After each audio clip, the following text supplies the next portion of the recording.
Bloch militant groups हैं, उन्होंने ये पैगाम दिया है चाइनीज पे हमला करके कि पाकिस्तान की जो रियासत है वो महफूज नहीं है। चाइनीज को स्पेसिफिकली टारगेट किया जा रहा है, क्यों टारगेट किया जा रहा है? Bharat has ability to do it, but you cannot duplicate the same policy क्योंकि आप you are not financially strong and you have a political instability। हालात खराब है आपको करप्शन मारती जा रही है और आप अनऑर्गेनाइज्ड हैं, आप और वीक हैं, आपके पास सर्वाइवल का प्रॉब्लम है। कभी एक मुल्क से पैसे मांगते हैं, कभी दूसरे से मांगते हैं, अपनी ड्रेनेज अभी तक अपनी ब्लीडिंग रोक नहीं पा रहे। तो आप इंडिया आप अगर भारत को देखकर ये कोशिश कर रहे हैं कि दोनों साइडों। खबर थी, मैंने ट्विटर पे ऑफिशियल एक वर्ल्ड न्यूज़ है जो कवर करता है दुनिया भर की जो भी खबरें होती हैं, तो उसमें मैंने देखा कि खबर थी कि कल बलूचिस्तान के गवादर पोर्ट के पास चाइनीज़ इंजीनियर्स पर हमला होता है जिसमें चाइनीज़ इंजीनियर मारे जाते हैं। और फिर इसके बाद मैं चेक करता हूँ ट्विटर पर ही ग्लोबल टाइम्स, जो चाइना का इकलौता सरकारी ऑब्वियसली गवर्नमेंट की जुबान बोलता है वो मीडिया, तो उन्होंने बोला कि कोई भी चाइनीज़ नहीं मरे, बट चाइनीज़ बॉडी की अब पिक्चर्स आ गई हैं।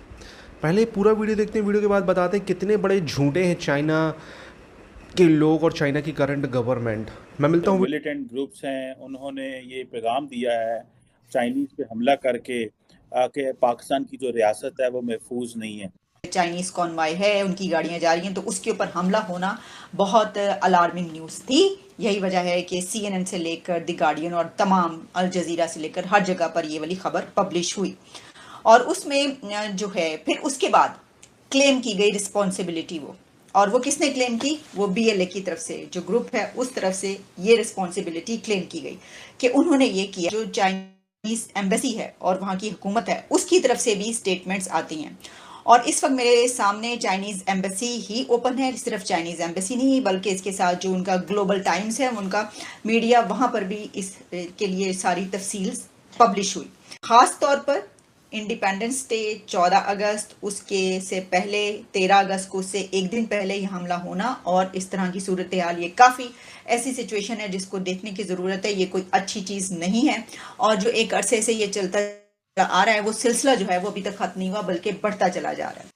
Bharat has ability to do it, but you cannot duplicate the same policy क्योंकि आप you are not financially strong and you have a political instability। हालात खराब है आपको करप्शन मारती जा रही है और आप अनऑर्गेनाइज्ड हैं, आप और वीक हैं, आपके पास सर्वाइवल का प्रॉब्लम है। कभी एक मुल्क से पैसे मांगते हैं, कभी दूसरे से मांगते हैं, अपनी ड्रेनेज अभी तक अपनी ब्लीडिंग रोक नहीं पा रहे। तो आप इंडिया आप अगर भारत को देखकर ये कोशिश कर रहे हैं कि दोनों साइडों पे चलना, गेम करनी है, वो इस तरह नहीं होगी। अमेरिकन भी समझते हैं। अमेरिकन सबसे पहले तो ये बताऊं, आप इररेलेवेंट हो चुके हैं काबुल के बाद, बल्कि उनको गिले शिकवे आपके साथ के उनके फॉल ऑफ काबुल में आपका कंट्रीब्यूशन, और वो एक सिर्फ मैंने आपको बताया था सिर्फ दो चीजों की वजह से आपको थोड़ी बहुत इंपॉर्टेंस देते हैं, your border with China and your atomic power, otherwise you are completely irrelevant. आप में और नेपाल बर्मा में कोई फर्क नहीं है, लेकिन ये कि आपकी रेलिवेंसी चाइना के साथ बॉर्डर की, अफगानिस्तान के साथ बॉर्डर की, और यू हैव एटॉमिक।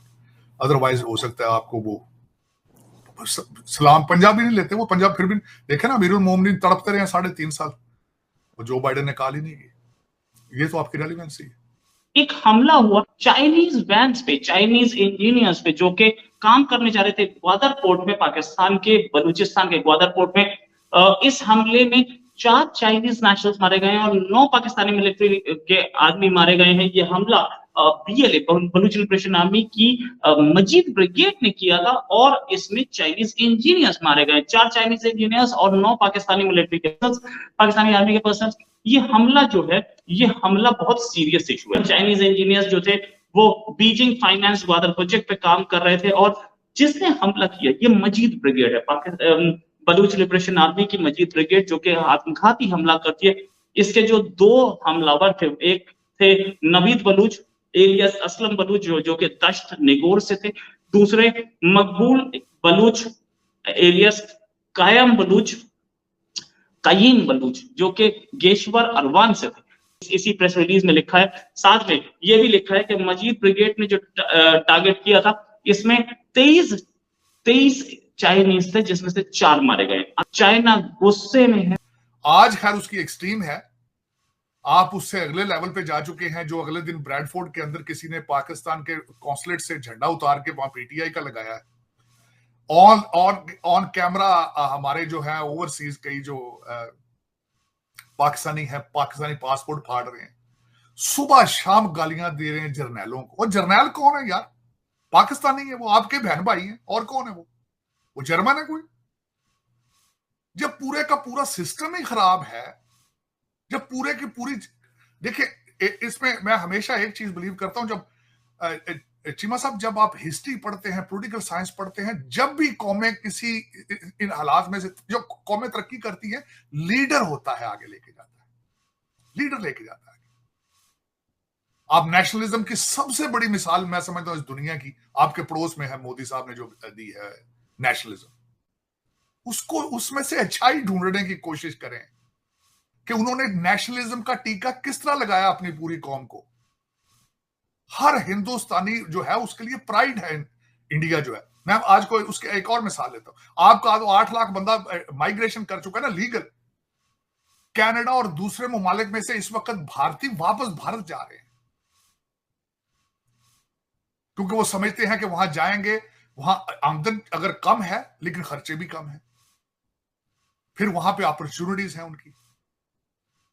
तो इस वक्त सबसे बड़ा मॉडल अगर देखा जाए, आप सोचें तो आपके बिल्कुल पड़ोस में है, लेकिन आप नफरतों में आप अपने आंखें बंद कर लेते हैं। भारत के पास they have leverage to do it, क्योंकि वो कर्जे नहीं मांगते, वो दे हैव, और दूसरा उनको पता है उनकी importance due to the Indian oceans, और क्योंकि ताइवान की वजह से उनकी इंपॉर्टेंस, और ट्रेड रूट चाइना का तेल सब जाना, तेल सारा इंडियन ओशन से होके जाता है, उसकी इंपॉर्टेंस, और अमेरिका के अपने प्रॉब्लम जो है उनकी वजह से भारत कर सकता है बैलेंस चीजों को इधर उधर, रशिया के साथ मनूवर कर लेना, चाइना के साथ भी कभी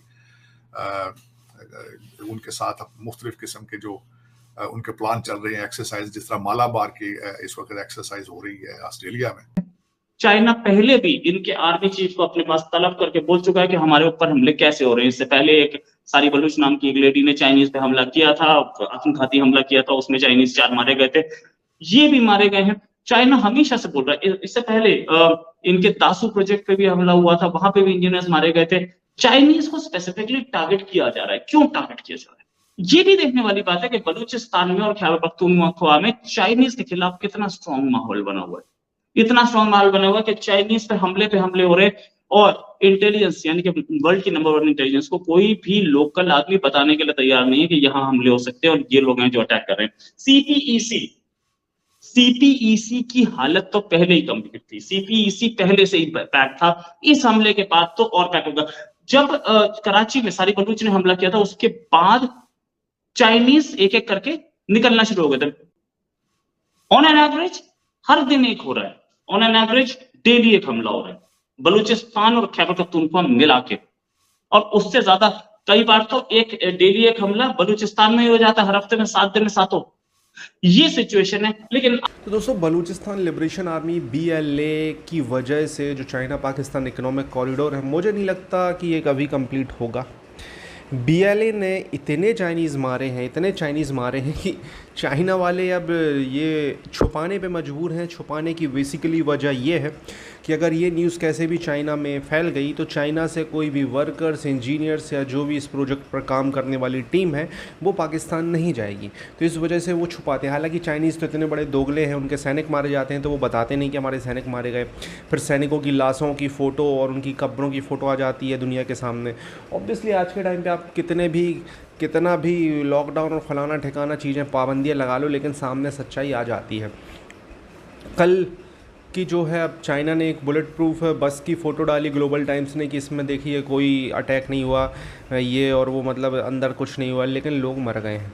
और चाइना के लगातार नागरिक मारे गए हैं पाकिस्तान में। China Pakistan economic corridor almost अब 2013 का प्रोजेक्ट 2023 हो गया है। इसमें कुछ भी ज़्यादा इतना इम्प्रूवमेंट नहीं दिख रहा है और ये प्रोजेक्ट मुझे नहीं लगता कि कभी पूरा हो पाना है।